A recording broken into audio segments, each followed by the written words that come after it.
नमस्कार, मैं आपका दोस्त सुमित अवस्थी। शाम के 7 बज रहे हैं। आइए शुरू करते हैं चक्रव्यूह। और सबसे पहली स्टोरी जो हमारे मेन्यू में थी, महाराष्ट्र में रंग पर हो गई है भिड़ंत। सहर शेख के हरे रंग वाले बयान पर बीजेपी की नवनीत राणा ये क्यों कह रही हैं और कैसा हमला बोल रही हैं, इस खबर को 17% लोगों ने देखना चाहा है। दिल्ली में हुई जमकर बारिश, फिर भी कम नहीं हुआ प्रदूषण।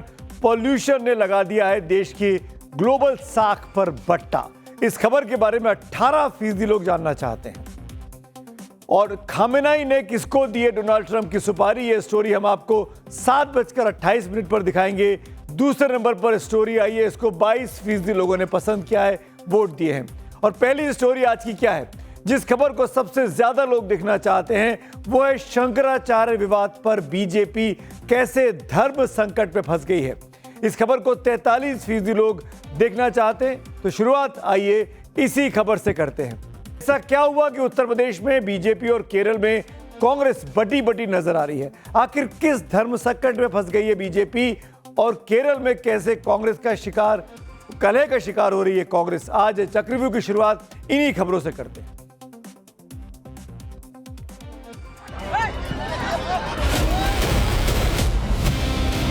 शंकराचार्य की लड़ाई बीजेपी में धर्म संकट पर आई। स्वामी अविमुक्तेश्वरानंद पर क्या यूपी बीजेपी में एक राय नहीं। उत्तर प्रदेश के मुख्यमंत्री योगी आदित्यनाथ बोले, कालनेमी से सावधान। ऐसे तमाम कालनेमी होंगे जो धर्म की आड़ में सनातन धर्म को कमजोर करने की साजिश रच रहे होंगे। यूपी के डिप्टी सीएम केशव प्रसाद मौर्य का बयान, शंकराचार्य जी के चरणों में प्रणाम। पूज्य शंकराचार्य जी के चरणों में प्रणाम है, वो बढ़िया स्नान करें, उनसे प्रार्थना है। इसी अविमुक्तेश्वरानंद के बयान से क्यों खड़े हो गए अखिलेश यादव के कान। अखिलेश यादव की समाजवादी पार्टी नमाजवादी पार्टी कही जाती है। शंकराचार्य का स्नान अधूरा लेकिन सियासी घमासान पूरा। उत्तर प्रदेश में शंकराचार्य स्वामी अविमुक्तेश्वरानंद का संगम स्नान अधूरा रह गया, लेकिन इस पर राजनीतिक घमासान पूरा हो गया है। आज बसंत पंचमी पर भी उन्होंने संगम स्नान नहीं किया, लेकिन उनके स्नान को लेकर जो लड़ाई पहले संत वर्सेस संत और बीजेपी वर्सेस समाजवादी पार्टी की चल रही थी, अब वो बीजेपी बनाम बीजेपी की शक्ल भी लेती जा रही है। माघ मेले में शंकराचार्य स्वामी अविमुक्तेश्वरानंद से जुड़े विवाद ने पार्टी को धर्म संकट में डाल दिया है। अविमुक्तेश्वरानंद की कंट्रोवर्सी पर बीजेपी के अंदर पहले बयानों की क्रोनोलॉजी को समझिए आप। मुख्यमंत्री योगी आदित्यनाथ ने कल दोपहर हरियाणा के सोनीपत में एक धार्मिक कार्यक्रम के दौरान बगैर स्वामी अविमुक्तेश्वरानंद का नाम लिए कालनेमी संज्ञा का इस्तेमाल किया। माना गया कि ये शब्द इन्होंने स्वामी के लिए लिए हैं। उसके कुछ घंटों के बाद उत्तर प्रदेश के आजमगढ़ में डिप्टी सीएम केशव प्रसाद मौर्य कैमरे के सामने आए। उनके शब्दों में शंकराचार्य जी के लिए श्रद्धा थी, सम्मान था, और संदेश में शंकराचार्य जी के लिए प्रशासन पर सवाल थे और अविमुक्तेश्वरानंद से सुलह की कोशिश भी दिख रही थी। पहले दोनों बयान सुनिए। अगर कोई राष्ट्रीय स्वाभिमान को चुनौती देता है तो हमें खुल करके उसके सामने आकर के खड़ा हो जाना चाहिए, उसकी चुनौती का मुकाबला करने के लिए खड़ा होना चाहिए। कोई धर्म के खिलाफ आचरण करता है, क्योंकि ऐसे तमाम कालनेमी होंगे जो धर्म की आड़ में सनातन धर्म को कमजोर करने की साजिश रच रहे होंगे। हमें उनसे सावधान होना होगा। पूज्य शंकराचार्य जी के चरणों में प्रणाम है, वो बढ़िया स्नान करें, उनसे प्रार्थना है, और यह विषय का समापन करें, ऐसे आग्रह। अभी जो आपने डिप्टी सीएम केशव प्रसाद मौर्य का बयान सुना, ये बयान कल आजमगढ़ के कलेक्ट्रेट में उन्होंने दिया था, लेकिन उनका पहला बयान बहुत शॉर्ट फॉर्म में था। लेकिन जब वो कलेक्ट्रेट ऑफिस से बाहर निकले, उन्होंने अपने बयान को विस्तार दे दिया। वो भी आप सुनिए। पूज्य शंकराचार्य जी के चरणों में प्रणाम करते हैं, प्रार्थना करते हैं, स्नान करें। सर, उनका आरोप है कि मतलब हमको निशाना बना करके नहीं, जिन लोगों ने भी किया है उसकी जांच करके, जो उनकी जांच करके, जो भी किसी भी पूज्य संत आचार्य को, शंकराचार्य जी को, किसी भी संत का भी अनादर हमारे यहाँ करने का वो नहीं है। अगर कोई ऐसा किया होगा जांच करके कार्रवाई करेंगे, लेकिन उनके जो भी ऐसा किया है उसकी जांच करके कार्रवाई करेंगे। लेकिन अभी पहला ये है, भगवान शंकराचार्य जी के चरणों में प्रार्थना करता हूँ कि वो अपना जो भी विरोध है उसको समाप्त करके संगम स्नान करके मेले। एक शख्स भगवान शंकराचार्य बोल रहा है, एक शख्स कालनेमी बोल रहा है। कालनेमी रामायण में एक रावण का जिक्र है, उसके साथ कालनेमी नाम का जिक्र आता है। यानी कालनेमी को नकारात्मक संज्ञा के तौर पर देखा जाता है और बिल्कुल उल्टा केशव प्रसाद मौर्य बोले। वैसे ये पहली बार नहीं हुआ है, पहले भी कई मौके आए जब मुख्यमंत्री योगी आदित्यनाथ से केशव प्रसाद मौर्य की लाइन अलग सुनाई दी है। वो भी क्या क्या रही है मैं आपको आगे याद दिलाऊंगा, लेकिन अगर आप भूल गए होंगे तो आपको उस पर अंडरलाइन करते हुए सुनाऊंगा। लेकिन एक दूसरी बात पहले कर लेता हूं और वो ये कि अभिमुक्तेश्वरानंद को लेकर सरकार के दो शीर्ष चेहरों के बीच ये विरोधाभास आखिर क्या संकेत दे रहा है। केशव प्रसाद मौर्य के अतीत और वर्तमान में शंकराचार्य विवाद को देखते हुए उनके इस बयान पर अब एक नई बहस छिड़ गई है। सवाल उठे हुए हैं, आखिर माघ मेला प्रशासन और डिप्टी सीएम के स्टैंड अलग अलग क्यों हैं। अब इस पर चर्चा चली रही थी कि यूपी बीजेपी के नए बने अध्यक्ष पंकज चौधरी ने भी शंकराचार्य विवाद पर ऐसा बयान दिया जो उनकी अपनी सरकार की नींद उड़ा रहा है। देखिए, भारतीय जनता पार्टी का हमेशा संतों का आशीर्वाद और श्रद्धालुओं के आस्था और सुरक्षा दोनों हमारे लिए सर्वोपरि रहा है, ताकि सरकार काम करे। निकल कर रही है कि संतों का अपमान किया जा रहा है, कई वीडियो भी वायरल हो रहे हैं। मैंने पहले कहा कि हमारे संतों का हमेशा आशीर्वाद हम लोग को मिलता रहा और जो हमारे श्रद्धालु हैं उनकी सुरक्षा का भी व्यवस्था हमारे लिए सर्वोपरि। पंकज चौधरी साहब का बयान उसी लाइन पर है जिस लाइन पर केशव प्रसाद मौर्य बोल रहे थे। विरोधी कह रहे हैं कि यूपी बीजेपी में अब सब कुछ ठीक नहीं दिख रहा। अब सवाल है कि आखिरकार यूपी के डिप्टी सीएम और यूपी के अध्यक्ष को शंकराचार्य के सम्मान की लाइन क्यों लेनी पड़ी। कई लोग इसे बीजेपी में अंदरूनी टकराव मान रहे हैं, तो कोई अखिलेश यादव के शंकराचार्य के सम्मान वाले कैंपेन पर पूर्ण विराम लगाने की रणनीति बता रहा है। कई बार राजनीति में ऐसा भी होता है कि एक ने गर्म पानी डाला तो दूसरे ने ठंडा पानी, गुड कॉप बैड कॉप आपस में खेलते हैं। इसीलिए सियासत में कई बार सीधी बात से ज्यादा अहम होती है कि बीच की लाइन, और बीजेपी की बीच की लाइन ये बता रही है कि पंकज चौधरी और केशव प्रसाद मौर्य भले एक सुर में बोल रहे हों, लेकिन दोनों का अपना एक स्केल है। इसी बीच ये भी सवाल उठ रहे हैं कि क्या यह सिर्फ संतों के सम्मान की बात है या कुछ और है, क्योंकि बीजेपी में योगी आदित्यनाथ की मजबूत छवि के बावजूद उनके डिप्टी सीएम के कई ऐसे बयान सामने आते रहे हैं जो इशारों में संदेश देते हैं। जैसे याद करिए 2024 में लोकसभा चुनाव के नतीजों के आने के बाद योगी और मौर्य में कैसे तनातनी मच गई थी। संगठन सरकार से बड़ा है।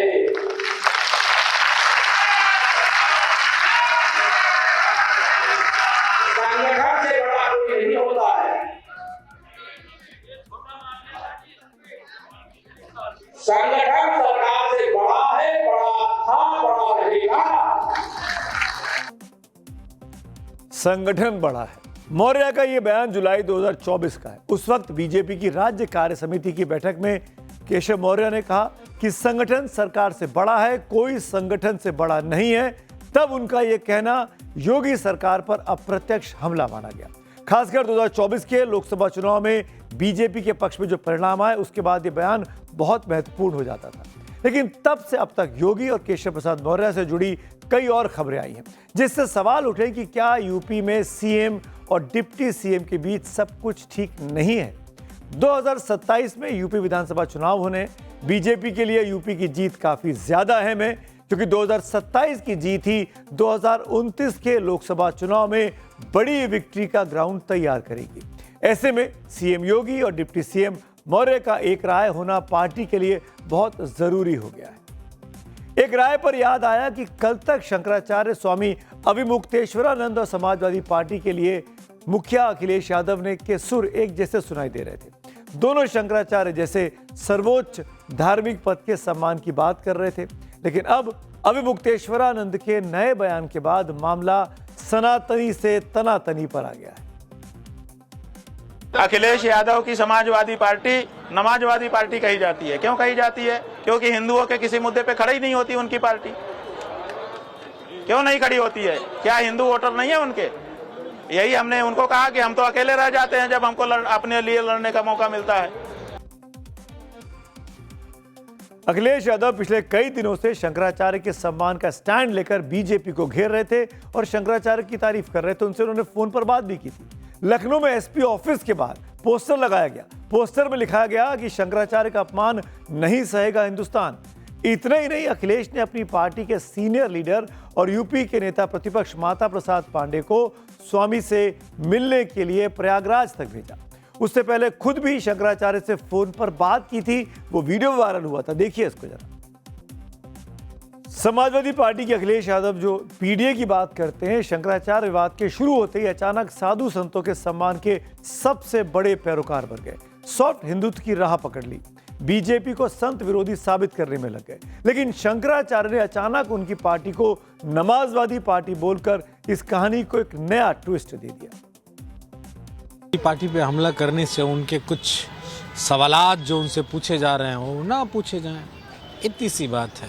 और मैं इतना जानता हूँ कि जब कोई फंसता है, वो साधु हो, महात्मा हो, संत हो, कोई पार्टी हो, कोई नेता हो, कोई उप मुख्यमंत्री हो, कोई और भी लोग हों, जब कोई फंसता है तो समाजवादी पार्टी पे 2, 4, 6 तीखे सवाल करके अपने आप को मैनेज कर लेते हैं। ऐसा एक नहीं है, ऐसी मांडोली करने वाले आपको उत्तर प्रदेश और देश की राजनीति में हजारों लोग मिलेंगे। यानी यूपी की सियासत में संतों का मुद्दा सिर्फ धार्मिक नहीं रह गया, ये अब सियासी दिशा तय करने वाला औजार बन चुका है। बात अभिमुक्तेश्वरानंद से शुरू हुई थी तो अंत भी वहीं से होगी। लेकिन उसके लिए इस तस्वीर को देखिए। यह तस्वीर बसंत पंचमी स्नान की है, यानी आज की ही है। पूरी पीठ के शंकराचार्य स्वामी निश्चलानंद जी सरस्वती संगम स्नान के लिए व्हील चेयर पर गए। वो चलने में असमर्थ हैं, उनको तकलीफ है, इसीलिए व्हील चेयर से उन्हें ले जाया गया। निश्चलानंद जी भी शंकराचार्य हैं, हिंदू समाज में उनका बहुत सम्मान है, उन पर कोई विवाद भी नहीं है। वो भी सरकारों के खिलाफ बोलते हैं या कहें कि धर्म के पक्ष में बोलते रहे हैं। लेकिन उन्होंने ये जिद नहीं पकड़ी कि जाएंगे तो पालकी में ही जाएंगे, अपनी तमाम भीड़ के साथ जाएंगे, कुंबे के साथ जाएंगे। तो फिर मौनी अमावस्या के स्नान के लिए अभिमुक्तेश्वरानंद ने पालकी वाली जिद क्यों पकड़ी थी? खुद निश्चलानंद जी महाराज अभिमुक्तेश्वरानंद के स्नान वाले विवाद पर अब क्या कह रहे हैं, वो भी आपको सुनना चाहिए। व्यवस्था है महाराज जी, बहुत अच्छी बात। अच्छा महाराज जी, कुछ संत हैं जिनको नहाने के लिए उस दिन रोका गया था, उनको लेकर के क्या कहेंगे? नहाने से तो किसी को रोका नहीं गया होगा, ताम झाम से रोका गया होगा। उनको लेकर कोई विचार नहीं महाराज जी, उनको स्नान करना चाहिए महाराज जी। अब आके झगड़ा मत लगाओ, झगड़ा मत लगाओ, यानी कहानी को अब और ज्यादा मीडिया को नहीं खींचना चाहिए। अब बात करते हैं आज की एक और कहानी की, और जो कि कांग्रेस के अंदर मची कलह की है। केरल की, जहां पर कांग्रेस की तबीयत उसके नेता ही खराब कर रहे हैं।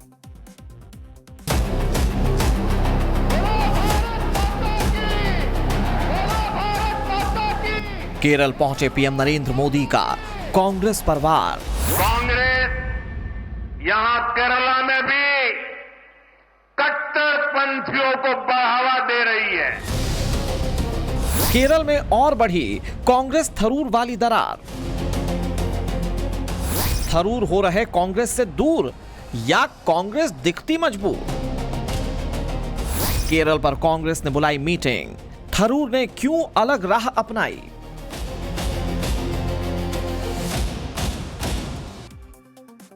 केरल में कांग्रेस की जड़ें गहरी रही हैं, लेकिन इस वक्त उसमें दरारें साफ दिखने लगी हैं। केरल विधानसभा चुनाव से पहले आज दिल्ली में कांग्रेस अध्यक्ष खड़गे के आवास पर एक अहम बैठक हुई, जिसमें राहुल गांधी खुद मौजूद थे। वो केरल से सांसद भी रह चुके हैं। उसमें कांग्रेस की गुटबाजी अब खुलकर सामने आ गई, खुद राहुल गांधी के सामने, क्योंकि कांग्रेस के सांसद शशि थरूर, जो कि कांग्रेस में केरल के सबसे बड़े चेहरे माने जाते हैं, वो इस मीटिंग में शामिल नहीं हुए। एक तरीके से बॉयकॉट कर दिया।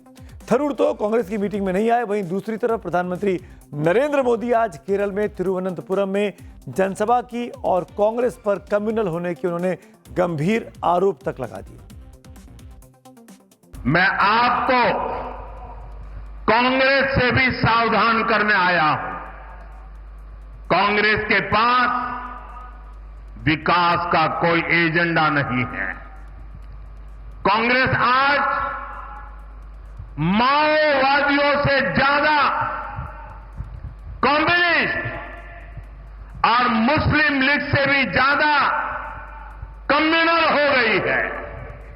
इसलिए देश में आज कांग्रेस को एमएमसी यानी मुस्लिम लीगी माओवादी कांग्रेस कहा जा रहा है। प्रधानमंत्री तो हमेशा इस तरह से चीज़ों को घुमाने के आदी हैं। वो अपने ढंग से अपनी बात करते हैं और उसको उतना गंभीरता से लेने की आवश्यकता नहीं है। तो कम्युनिस्ट होना कोई गुनाह तो नहीं है, मेरा ख्याल है। अभी तक तो ऐसा कुछ नहीं है कि भारत में कम्युनिस्ट होना गुनाह है। कम्युनिस्ट एक विचारधारा है, जिस तरह से गांधी एक विचारधारा है या आरएसएस की एक विचारधारा है। केरल में 2-3 महीने के अंदर ही विधानसभा के चुनाव होने हैं। अभी 1 महीने भी नहीं हुए। केरल के राजनीतिक इतिहास में पहली बार बीजेपी ने तिरुवनंतपुरम में अपना मेयर बनाने में कामयाबी पाई है। बीजेपी ने तिरुवनंतपुरम नगर निगम में 45 साल से कब्जा जमाए लेफ्ट फ्रंट को हराया। इसीलिए बीजेपी को केरल में कमल खिलने की अब संभावनाएं दिख रही हैं। वहीं केरल में कांग्रेस के नेतृत्व वाले यूडीएफ और जमाते इस्लामी हिंद के बीच गठबंधन है। इसी गठबंधन के बहाने आज पीएम मोदी ने कांग्रेस को अपने निशाने पर लिया, लेकिन कांग्रेस को उसके शीर्ष नेताओं की बैठक में ना जाकर बिना कुछ कहे निशाने पर शशि थरूर ने ले लिया। हालांकि पार्टी आलाकमान की तरफ से शशि थरूर को लेकर कोई भी बयान नहीं आया। सवाल साफ है कि क्या शशि थरूर अब कांग्रेस से दूर हो रहे हैं या कांग्रेस शशि थरूर से खुद दूरी बना रही है। दरअसल थरूर के पीएम मोदी की तारीफ करने के पहलगाम हमले पर पार्टी लाइन से अलग बयान देने के चलते थरूर पहले से कांग्रेस आलाकमान के नेताओं के निशाने पर थे। लेकिन 19 जनवरी 2026 को कोच्चि में कांग्रेस की महापंचायत रैली हुई। दावा किया जा रहा है कि उस रैली में राहुल गांधी ने शशि थरूर को नजरअंदाज कर दिया था। राहुल गांधी ने मंच पर थरूर का नाम तक नहीं लिया। बैठने का क्रम भी सीनियरिटी के हिसाब से नहीं लिया, जिससे थरूर नाराज हो गए। ऐसी खबरें कि थरूर ने इसे अपमान के तौर पर लिया और आज दिल्ली में हुई बैठक से खुद को बीमारी का बहाना बताकर कि बीमार है वो अपने आप को पार्टी की बैठक से दूर कर लिया। और अब बात करते हैं आज की अगली कहानी की ओर, और ये थोड़ी सी परेशान करने वाली तस्वीरें हैं। मध्य प्रदेश के उज्जैन के तराना में जुमे की नमाज के बाद 2 पक्षों में झड़प हो गई। 22 जनवरी की शाम हिंदूवादी संगठन के नेता पर हमले को लेकर 2 पक्ष आमने सामने आए थे। दोनों तरफ से लोग लाठी, डंडे और तलवार लेकर निकल पड़े। दोनों तरफ से जमकर तोड़फोड़ की गई थी। उपद्रवियों ने सड़क पर खड़ी गाड़ियों में आग लगा दी। लोगों ने एक बस को भी फूंक दिया। काफी मशक्कत के बाद फायर ब्रिगेड आग पर काबू कर पाई। दोनों तरफ से पत्थरबाजी भी की गई। कुछ पत्थरबाज कैमरे में भी कैद हुए हैं। इस मामले में पुलिस ने 15 लोगों को गिरफ्तार किया है। आपको बता दें, ये मुख्यमंत्री मोहन यादव जो कि उज्जैन से हैं, उसी उज्जैन का इलाका है तराना, जहां पर एक कम्युनल टेंशन छिड़ा हुआ है।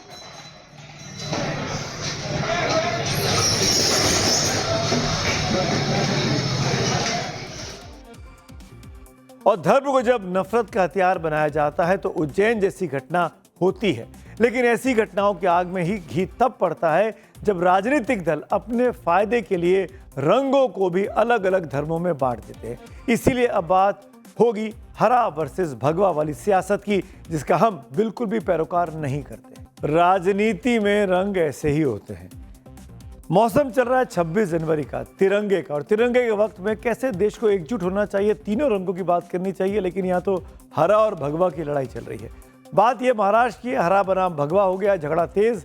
इसीलिए हमारे राष्ट्रीय झंडे में ये दोनों रंग हैं और दोनों का रंग, सम्मान और उनकी जो हैसियत है वो बिल्कुल बराबर की है। 3 दिन बाद, जैसा कि मैंने बताया, 26 जनवरी को जब देश गणतंत्र दिवस मनाएगा तो राजधानी दिल्ली के कर्तव्य पथ से लेकर देश के गांव-गांव में पंचायत तक हर जगह तिरंगा लहरा रहा होगा। ये तिरंगा भारत की विविधता, एकता और गौरवशाली विरासत का जीवंत प्रतीक है। राष्ट्रध्वज के ऊपर पट्टी केसरिया है या फिर भगवा कह लें, यह शक्ति, साहस, त्याग और बलिदान को दिखाता है। सबसे नीचे का रंग हरा है, जो कि समृद्धि, हरियाली और किसानों की मेहनत को समर्पित माना जाता है। बीच की पट्टी सफेद रंग की है, जो कि शांति, सत्य, शुद्धता और सद्भाव का संदेश देती है। जबकि बीच में नीले रंग से अशोक चक्र बना हुआ, जो कि निरंतर प्रगति, न्याय को दर्शाता है। यह चक्र यह भी बताता है कि शांति स्थिर नहीं है, बल्कि सक्रिय प्रयास से बनी रहती है। तो फिर इस तिरंगे के दो रंगों में झगड़ा क्यों बढ़ाया जा रहा है और कौन बढ़ा रहा है? आप उन राजनीतिक शख्सियतों को, उनके चेहरों को पहचान लीजिए। राजनीतिक लड़ाई क्यों हो रही है इस तिरंगे के मौसम में? दरअसल 2 दिन पहले हैदराबाद वाले भाईजान असदुद्दीन ओवैसी की पार्टी AIMIM के टिकट पर ठाणे के मुमरा से पार्षद बनी सहर शेख ने हरे रंग वाला जो विवादित बयान दिया था, उस पर अब बीजेपी की फायर ब्रांड हिंदूवादी नेता की छवि बनाने में लगी नवनीत राणा ने आग बबूला होकर उससे भी ज्यादा विवादित बयान दे दिया है। नवनीत राणा ने सहर शेख के अंदाज में कहा कि देश में सिर्फ केसरिया ही चलेगा। पूरे के पूरे मुमरा को ग्रीन कलर से ऐसे रंगना है कि इन लोगों को यहाँ से बुरी तरह से पछाड़ के भेजना है इंशाल्लाह। हर एक कैंडिडेट इंशाल्लाह 5 साल बाद सिर्फ और सिर्फ MIM का आएगा। छत्रपति शिवाजी महाराज ने जब बोला था कि ये राज्य में जो धर्म के लिए हम काम कर रहे हैं, जो महाराष्ट्र में रह रहे हैं, ये धर्म के लिए हम जिएंगे भी और मरेंगे भी। किसी ने कितना भी कुछ बोला, ग्रीन करेंगे, हरा करेंगे, तो तुम्हारे सपने भी सच नहीं हो सकते हैं। हमारे छत्रपति शिवाजी महाराज के विचार लेके ये खून में दौड़ते हैं। जब तक ये खून खत्म नहीं होगा तब तक भगवा इस देश से कोई हटा नहीं सकता। इतना याद। छत्रपति शिवाजी महाराज की सेना में मुस्लिम भी थे, मुसलमान के साथ लड़ाई लड़ रहे थे। खैर, सहर शेख ने विक्ट्री स्पीच में 5 साल में मुमरा को हरे रंग से रंगने का ऐलान किया। मानो मुसीबत मोल ले ली। बीजेपी ने पुलिस से शिकायत कर दी तो फौरन पुलिस ने सहर शेख को नोटिस भी जारी कर दिया। सांप्रदायिक सद्भाव को लेकर वार्निंग दे दी। इतने ही नहीं, FIR भी दर्ज हो गई। विवाद बढ़ा तो सहर शेख ने सफाई भी दी, वो भी आप सुन लीजिए। क्योंकि मेरा झंडा फॉर्चुनेटली हरा है तो मैं हरा रंग रंगना चाहूंगी मुमरा में। मैं फिर से ये बोलूंगी, और ये पार्टी लेवल पॉलिटिक्स पे बात की गई थी।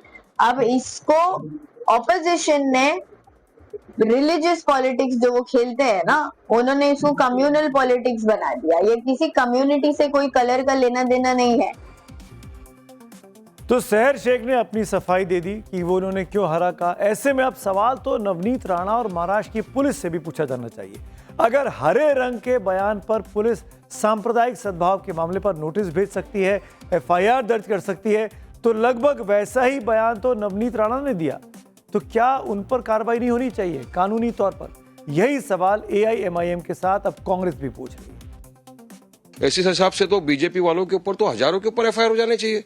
अभी जिन्होंने ये कहा कि नहीं सिर्फ भगवा ही चलेगा, पहला FIR उनके ऊपर भी होना चाहिए था। फिर उनको क्यों छोड़ दिया जाता है? आए दिन बोलते हैं कि पूरा सिफ्राइजेशन कर देंगे, तो कुछ नहीं होता। मगर यहाँ एक बच्चे ने क्लैरिफिकेशन भी दिया है, उसके बावजूद इस तरह का उसको कम्युनल रंग देना मैं समझता हूँ सरासर गलत बात है ये। और कुछ तो बेगानी शादी में अब्दुल्ला दीवाना बन के वहां पे जा रहे, FIR करवा रहे, क्या है ये? फिरका प्रस्त पार्टी भाजपा जैसी पार्टी कलर को भी मजहब में बांट दिया, इंसानों को तो बांटा ही है, कलर को भी बांट दिया। अब हरा कलर से क्या तकलीफ है? मुंबई में भाजपा और शिवसेना की पहले आवाज थी, नारे थे कि keep Mumbai green and clean, Mumbai शहर को हरियाली कर दे, साफ रख दे। तो ग्रीन यानी हरियाली की बात होती, इससे तकलीफ कहां से क्या आई? लेकिन कहते हैं नेताओं की रंगत और संगत ऐसी होती है कि फायदे नुकसान के रंग का चश्मा अपनी आंखों पर वो डाल लेते हैं। महाराष्ट्र के डिप्टी CM और शिवसेना प्रमुख एकनाथ शिंदे भी अब हरा और भगवा की सियासत में कूद पड़े हैं। कह रहे हैं कि सहर शेख ने जो कुछ कहा, जनता उसे सबक सिखाई। मैंने आपको अभी पहले ही कहा मराठी में, ये ठाणे जिला भगवा है। ये हमारे धर्मवीर आनंदगे साहब का बालेकिल्ला गढ़ है और मुमरा ठाणे जिला में ही है, छोटा है। कोई भगवे में कैसा वो हरा होगा? ऐसा कहना गलत है और जनता उसको ठीक से जवाब देगी। खैर, सहर शेख तो एक बच्ची है। अब पुलिस के नोटिस के बाद उसने ये कहा है कि हम सब हरा कर देंगे, का मतलब हम हरे पेड़ लगाएंगे। तो बेटा सहर शेख, आप पेड़ ही लगाना, आप हरे पेड़ ही लगा सकते हो, क्योंकि ये महाराष्ट्र की भूमि है। ये छत्रपति शिवाजी महाराज और धर्मवीर छत्रपति संभाजी महाराज की भूमि है। कुदरत ने हजारों रंग दिए हैं, वो इसलिए कि एक ही रंग में सबको मत बांधो, या फिर रंगों में इंसानों को, देश को मत बांधो। लेकिन रंगों पर राजनीति का रंग चढ़ता है तो वो सांप्रदायिक हो जाता है। महाराष्ट्र में पहले सहर ने रंग पर जहर बोया और फिर नवनीत राणा ने। अब ये नेता भले ही अपने बयान के अलग अलग मायने बताएं, लेकिन धर्म जैसे संवेदनशील मसले पर सोच समझकर बोलना ही चाहिए। और अब बढ़ते हैं अगली कहानी की ओर। संभल से सुर्खियों में आए एएसपी अनुज चौधरी पर एफआईआर तो नहीं हुई, लेकिन इस चक्कर में संभल के जजों पर ट्रांसफरों का चक्कर जरूर चल गया है। 48 घंटे में यहां के चीफ जुडिशियल मजिस्ट्रेट यानी सीजेएम का फिर से ट्रांसफर हो गया है। अब आदित्य सिंह की जगह दीपक कुमार जायसवाल संभल के नए सीजेएम बना दिए गए। आपको याद होगा 18 सितंबर 2025 को विभांशु सुधीर यहां के सीजेएम बने, जिन्होंने अनुज चौधरी पर एफआईआर दर्ज करने का आदेश दिया था। इसी महीने में 20 जनवरी को 4 महीने के छोटे से कार्यकाल में सीजेएम विभांशु सुधीर का ट्रांसफर कर दिया गया। आदित्य सिंह संभल के सीजेएम बनाए गए। फिर 22 जनवरी को इलाहाबाद हाईकोर्ट का एक और नोटिफिकेशन आता है, और यानी कल शाम को, और दीपक कुमार जायसवाल को संभल का नया सीजेएम बना दिया गया। दीपक जायसवाल इससे पहले कौशांबी के सीजेएम थे, जबकि आदित्य सिंह को वापस सिविल जज सीनियर डिवीजन बनाकर चंदौसी भेज दिया गया है। यानी वकीलों का जो दबाव पड़ा उसका असर हुआ, आदित्य सिंह का ट्रांसफर रोक दिया गया। बुधवार को चक्रव्यूह में मैंने आपको बताया था कि आदित्य सिंह ही वो सिविल जज थे जिन्होंने नवंबर 2024 में संभल के हरिहर मंदिर बनाम शाही मस्जिद दावे पर सर्वे का आदेश दिया था। इस ऑर्डर के बाद जब सर्वे टीम मौके पर पहुंची थी तो सांप्रदायिक हिंसा उस वक्त भड़क गई थी। इस हिंसा में कुछ लोग मारे गए थे, तो वहीं कई पुलिस वाले भी घायल हुए। इसी हिंसा के एक केस में सीजेएम रहते विभांशु सुधीर ने 9 जनवरी को तब के सीओ रहे अनुज चौधरी समेत 12 पुलिस वालों पर एफआईआर करने का आदेश दिया था। इस ऑर्डर के महज 11 दिन के बाद विभांशु सुधीर का ही ट्रांसफर हो गया। विभांशु सुधीर के तबादले के बाद संभल के वकील भड़क गए। बुधवार को वकीलों ने कोर्ट के सामने प्रदर्शन किया, यूपी सरकार और पुलिस प्रशासन के खिलाफ जमकर नारेबाजी भी की थी। सीजेएम के ट्रांसफर को न्याय की हत्या बताया था। सीजेएम के तौर पर संभल में विभांशु सुधीर की वापसी तो नहीं हुई, लेकिन हाईकोर्ट ने अपने प्रशासनिक फैसले के तहत आदित्य सिंह की जगह अब दीपक जायसवाल को नया सीजेएम नियुक्त कर दिया है। अब इस पर संभल के वकीलों का क्या कहना है वो भी आप सुन लीजिए। ये हाई कोर्ट का एक प्रशासनिक आदेश है और समय समय पर इस तरह के प्रशासनिक आदेश होते रहते हैं, और न्यायिक अधिकारियों के ट्रांसफर जो होते हैं वो उसी प्रशासनिक आदेशों के अधीन होते हैं। इसमें किसी कोई ऐसी घटना विशेष या कोई आदेश विशेष के कारण ये ट्रांसफर नहीं हुआ है। तो संभल की इस सीजेएम की ट्रांसफर पॉलिटिक्स पर अब एक सियासी बयानबाजी भी शुरू हो गई है। सपा और भाजपा आमने सामने। मुझे लगता है विपक्षी पार्टियां किसी भी विषय के ऊपर संवेदनशीलता से बात करनी चाहिए। किसी भी न्यायिक प्रक्रिया, प्रशासनिक प्रक्रिया और वैधानिक प्रक्रिया को तकनीकी दृष्टि से देखना चाहिए। They have to look it technically rather than politically. And as far as opposition parties are concerned, उन्हीं के दौर में संभल में वो खौफनाक मंजर देखने को मिला था, जिसकी वजह से आज संभल में भारी डेमोग्राफिक चेंज देखने को मिलता है। जितनी कुछ भी पत्रकथा लिखी गई वो सिर्फ और सिर्फ आदित्य सिंह के उस निर्णय से हुई, और आज उनको वहां बना के बीजेपी और योगी आदित्यनाथ ने उस विवाद को और गहराने का पूरा प्रयास किया था, लेकिन विपक्ष की लगातार मांग के चलते आदित्य सिंह को वहां से हटाया गया है। मैं उम्मीद करता हूं कि आने वाले समय में जो प्रोटेक्शन किया जा रहा है, चाहे वो अनुज चौधरी का हो या आदित्य सिंह का हो, इन सब से सरकार को अपना पल्ला झाड़ना चाहिए।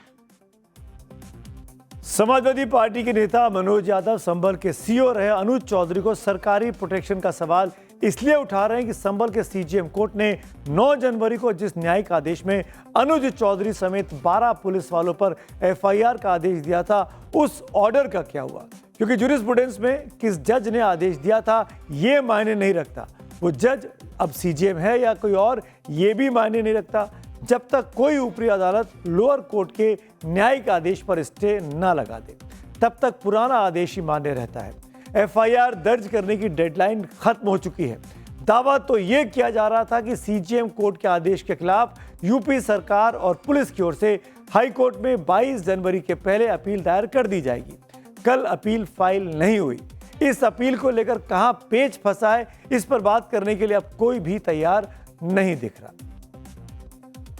और अब बात करेंगे अगली कहानी की, जो है अमेरिकी राष्ट्रपति ट्रंप की, जिन्होंने ईरान के दरवाजे पर युद्ध वाली दस्तक दे दी। 1991 में एक फिल्म आई है सौदागर। फिल्म में अभिनेता राजकुमार का एक दमदार डायलॉग था। राजकुमार दिलीप कुमार से कहते हैं, जानी हम तुम्हें मारेंगे और जरूर मारेंगे, लेकिन वो वक्त भी हमारा होगा, बंदूक भी हमारी होगी और गोली भी हमारी होगी। ये तो खैर फिल्मी डायलॉग है, लेकिन कुछ इसी अंदाज में ट्रंप ने भी खामनाई के खात्मे की रियल स्क्रिप्ट जैसे तैयार कर ली है। इंटरनेशनल पंगेबाज ट्रंप ने ईरान पर चढ़ाई का फाइनल ट्रिगर दबा दिया है। अमेरिका का सबसे विध्वंसक युद्धपोत यूएसएस अब्राहम लिंकन ईरान को घेरने के लिए आगे बढ़ गया है। अमेरिका के जंगी बेड़े का ईरान के दरवाजे पर पहुंचना इस बात का संकेत है कि कुछ बड़ा होने वाला है। अब सवाल यह है कि क्या ट्रंप की खामेनेई को दी धमकी सच होने वाली है? क्या अब ट्रंप ईरान को खामेनेई मुक्त बनाने वाले हैं, या ये सिर्फ डराने की रणनीति है? अमेरिकी aircraft carrier USS Abraham Lincoln को स्पेशल ऑपरेशन के लिए ही रवाना किया जाता है। यह अपने साथ पूरा जंगी बेड़ा लेकर चलता है। इसे अमेरिका के दुश्मनों का काल कहा जाता है। इसमें इतनी ताकत है कि अकेले ही ईरान की पूरी सेना को धूल चटा सकता है। इसमें गाइडेड मिसाइल, क्रूज विध्वंसक जहाज, सबमरीन और युद्धपोत शामिल होते हैं। यूएसएस अब्राहम लिंकन समंदर में चलने वाला सबसे बड़ा जंगी बेड़ा माना जाता है, जिस पर अमेरिका के सबसे घातक लड़ाकू विमान तक तैनात है। ईरान पिछले कई सालों से पश्चिम की आंखों में खटक रहा है। खामेनेई को इजराइल और अमेरिका दुश्मन नंबर 1 मानते हैं। अमेरिका ने ईरान पर प्रतिबंध लगाए, ठिकाने उड़ाए और खुली सैन्य धमकी दी, लेकिन जब ईरान नहीं झुका तो उसके परमाणु ठिकानों पर अमेरिका ने बम बरसा दिए। ये तस्वीरें जो इस वक्त आप देख रहे हैं जुलाई 2025 की हैं, जब अमेरिका ने ईरान के परमाणु संयंत्रों पर B-2 स्पिरिट स्टिल्थ बॉम्बर से बारूदी बारिश की थी। इसके बाद ईरान का परमाणु कार्यक्रम खटाई में पड़ गया था। लेकिन खामेनेई के खिलाफ विरोध की आग का ज्वालामुखी फट पड़ा है और इसकी हवा दी है ट्रंप ने। खामेनेई के खिलाफ विरोध प्रदर्शन की ये तस्वीरें भले ही तेहरान की हो, लेकिन इनकी स्क्रिप्ट व्हाइट हाउस में लिखी जाती है। दरअसल अमेरिका ईरान में विरोध की आग लगाकर खामेनेई को खामोश करना चाहता है।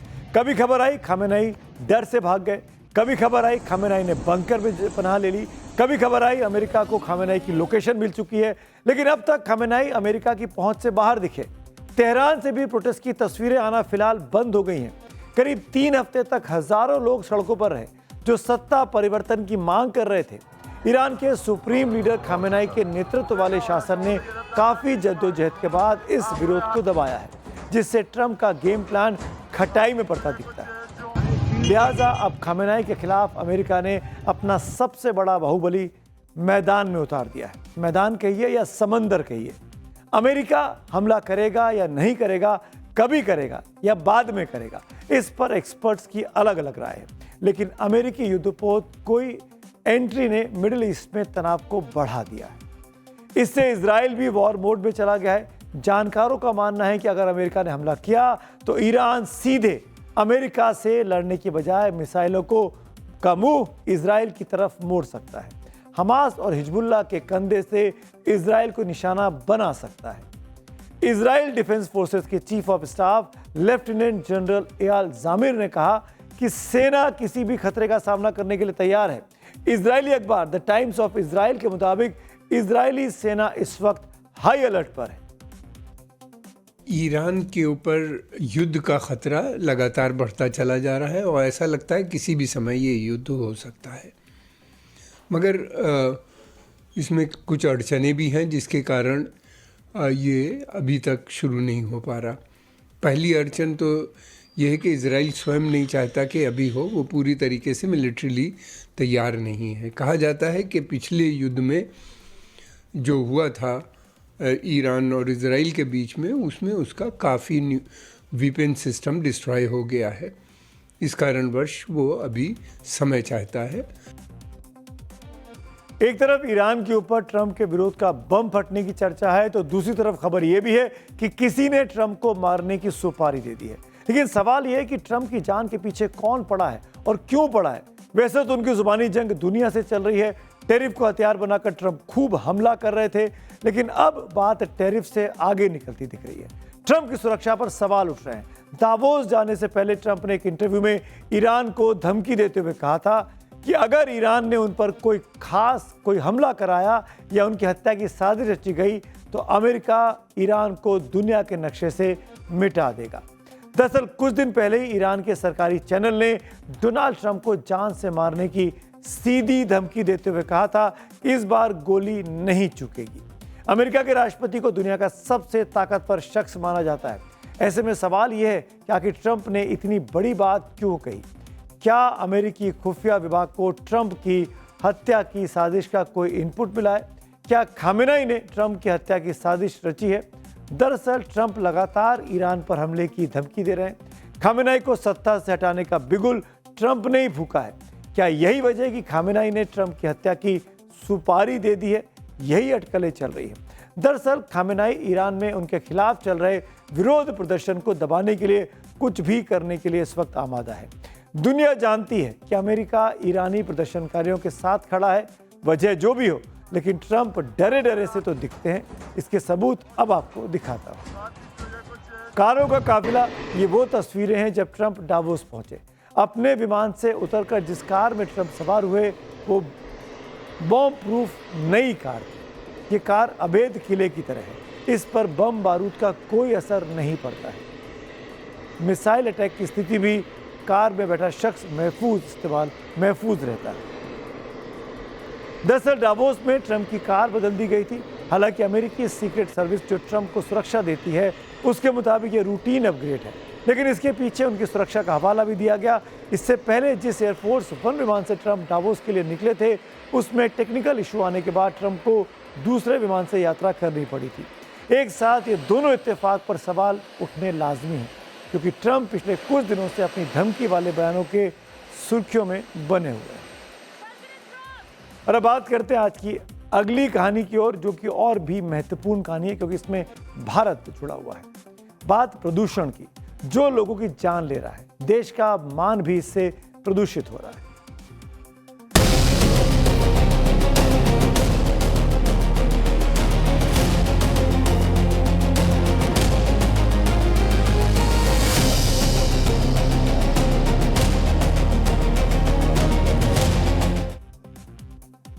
दिल्ली एनसीआर में कल रात से बारिश हो रही है, लेकिन फिर भी यहां का प्रदूषण लेवल 250 से 300 AQI के बीच है। कहीं तो इससे भी ज्यादा दिखाई दे रहा है। सोचिए, यह हाल तब है जब 12 घंटों के लगातार बारिश हो रही हो।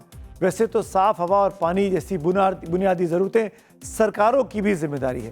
आप और हम इसीलिए अपना प्रतिनिधि चुनते हैं, लेकिन नेताजी को तो कोई फर्क ही नहीं पड़ता। एक दूसरे पर जिम्मेदारी का ठीकरा फोड़कर राजनीति चमकाने की रस्म अदायगी चल रही है। दिवाली के बाद से पूरी दिल्ली और उत्तर भारत में खांसी की प्रॉब्लम होती है। प्रदूषण से जूझ रही होती है जनता। बच्चे बूढ़े सब परेशान हो जाते हैं, लेकिन इस हेल्थ इमरजेंसी से निकलने वाला कोई नहीं दिखता। हमारे नेता भले ही प्रदूषण पर मौन है, लेकिन विश्व मंच पर यह प्रदूषण देश की साख पर बट्टा लगा रहा है। वैसे तो दुनिया में आजकल सबसे ज्यादा चर्चा ट्रंप के टैरिफ की होती है। डावोस में दुनिया भर के दिग्गज दुनिया की आर्थिक सेहत सुधारने के लिए जुटे, लेकिन IMF की पूर्व डिप्टी मैनेजिंग डायरेक्टर और हार्वर्ड यूनिवर्सिटी की प्रोफेसर गीता गोपीनाथ, जो कि भारतीय मूल की है, उन्होंने भारत में प्रदूषण का मुद्दा उठाते हुए इसे टैरिफ से भी ज्यादा खतरनाक बता दिया। दिल्ली और NCR हर साल प्रदूषण की ऐसी ही मार झेलते हैं। जब दिल्ली की सांसें प्रदूषण से उखड़ने लगी तो दूसरे शहरों का क्या हाल होगा, ये भी आप जरा सोचिए। वर्ल्ड बैंक ने 29 अक्टूबर 2025 को एक रिपोर्ट जारी की। इसके मुताबिक 2022 में भारत में प्रदूषण से 17 लाख से ज्यादा लोगों की मौत हुई। ये 2010 के मुकाबले 38% ज्यादा है। इनमें से करीब 44% मौत फॉसिल फ्यूल के जलने की वजह से हुई। रिपोर्ट में कहा गया कि सिर्फ कोयले के कारण करीब 3,94,000 लोगों की मौत हुई, जिनमें से ज्यादातर मौतें थर्मल पावर प्लांट से निकलने वाले धुएं की वजह से हुई। यह प्रदूषण देश के विकास में ब्रेक लगाता है, लेकिन नेताओं को तो दिखता नहीं। यह प्रदूषण देश की युवा शक्ति को कमजोर करता है, लेकिन यह भी सरकार को नहीं दिखता है। प्रदूषण से होने वाली बीमारियां और उनसे होने वाली मौत धीमे धीमे होती है, और यही वजह है कि कि पॉलिसी बनाने वाले जिम्मेदारी से बच निकलते हैं। भारत में वायु प्रदूषण अब सिर्फ पर्यावरण की समस्या नहीं है, ये लोगों की जान और देश की अर्थव्यवस्था के लिए भी बड़ा खतरा बन चुका है। एयर पॉल्यूशन हिंदुस्तान की इकोनॉमी और जीडीपी ग्रोथ के लिए बहुत नुकसानदेह है। एयर पॉल्यूशन की वजह से अलग अलग स्टडीज के हिसाब से हिंदुस्तान की जीडीपी ग्रोथ को 1.3 से लेके 3% तक का एस्टिमेटेड नुकसान होता है अलग अलग स्टडीज के हिसाब से। तो सुनना मशहूर अर्थशास्त्री आकाश जिंदल के मुताबिक ये नुकसान जीडीपी के 1.3% से लेकर 3% तक हो सकता है। इससे देश को हर साल करीब अगर आंकड़ों में बांटे तो 3 लाख करोड़ रुपए का भारी नुकसान होता है। विदेशी कंपनियां देश में इसी पॉल्यूशन की वजह से निवेश करने से पहले कई बार सोचती हैं। विदेशी कंपनियां तो पैसा कमाने के लिए हिंदुस्तान आना चाहती है ना, बीमार होने के लिए थोड़ी। क्यों निवेश करेंगे यहाँ पर जब यहाँ पर इतनी बुरी स्थिति होगी। प्रदूषण के चलते कई कंपनियों का प्रोडक्शन प्रभावित होता है, लोग घरों से बाहर नहीं निकल पाते हैं, जिसका खामियाजा देश को भुगतना पड़ता है। आर्थिक नुकसान तो होता ही है, देश की जग हंसाई भी होती है। भारत की ग्लोबल छवि को इससे तगड़ा झटका लगता है। और अब आखिर में चक्रव्यूह में वक्त हो गया है पब्लिक व्यू का, एक एक करके वो भी आपको दिखा देता हूं। हिमानी रावत हमारी रेगुलर व्यूअर हैं, फिर से हमको हमारी स्टोरी पे कमेंट करती हैं। गरीब हो या अमीर, प्रदूषण से हर कोई है परेशान। विडंबना यह है कि हम ना जनता इसे मुद्दा मानती है और ना ही नेता। ऐसे ही हमारे एक और दर्शक हैं शंकर सिंह बिष्ट, वो लिखते हैं ट्रंप के ऊपर। खामेनेई और ट्रंप की खींचतान में सिर्फ ईरान अमेरिका का नहीं बल्कि दुनिया के कई मुल्कों का नुकसान होगा। गाजा पीस बोर्ड बनाने वाले ट्रंप दुनिया में पीस होने क्यों नहीं देते। तो आज मेरे साथ चक्रव्यूह में इतना ही। अब आपसे कल शाम 6:57 पर चक्रव्यूह स्पेशल के साथ मुलाकात होगी। शुभ रात्रि।